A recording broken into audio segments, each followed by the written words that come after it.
Lucas regarde le scooter avec peur. Ses mains tremblent alors qu'il tente de sortir son cellulaire de sa poche, mais avant même qu'il ne puisse filmer, une force invisible émanant du scooter le projeta violemment contre un arbre, son cellulaire se brisant au contact du sol. Lucas, l'épaule en sang, se lève péniblement et court vers son scooter Piaggio orange.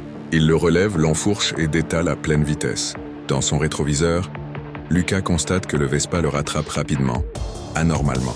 La panique le gagne rapidement. Dans un geste désespéré, Lucas s'engage sur une route de terre boueuse avec son Piaggio, espérant échapper à son poursuivant. Mais le scooter est toujours là, derrière lui, couvert de boue. « Lucas, tu ne peux pas me fuir !» lâche une voix diabolique qui émane du scooter. Sans prévenir, le scooter disparaît dans la brume tel un fantôme. Lucas s'arrête et regarde autour de lui. Rien, juste cette fumée bleue foncée et cette odeur d'huile à moteur de temps. De retour chez lui, Lucas monta précipitamment dans sa chambre et ferma la porte. Il prend place devant son ordinateur et contacte ses amis en leur expliquant ce qu'il a vécu et de sa blessure à l'épaule. Personne ne le croit. Les moqueries fusent. Menteur sans preuve. Fou, tu es con ou quoi? C'est qu'une légende urbaine. Encore un bozo le clown qui croit à tout ce qu'on lui raconte, lol.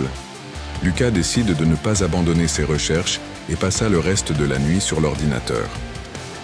Le lendemain matin, sur son scooter Piaggio, Lucas a les yeux cernés. Son obsession pour le scooter gris ne fait que grandir en lui. Il se rendit à l'église. Une fois arrivé, il entra dans l'église et fut accueilli par une jeune nonne de 14 ans nommée sœur Clara. Instantanément, ce fut le coup de foudre amoureux pour Lucas. Alors qu'ils sont assis sur un banc, Lucas lui expliqua tout. Le scooter Vespa les voit.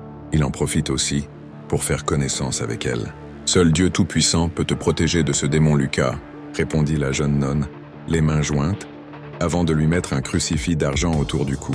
Lucas posa doucement ses mains sur les mains de la jeune nonne. « Viens avec moi, Clara, partons d'ici. Allons dans un endroit loin de cette chose. »« Je ne peux pas, Lucas. La maison est la maison de Dieu seul, cet endroit est sûr et protecteur. Je ne vais pas te laisser ici, Clara.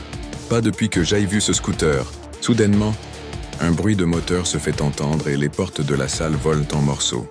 Dans les décombres, le scooter entre lentement. La statue de la Sainte Vierge pleure du sang, les crucifix se retournent et l'eau bénite s'évapore.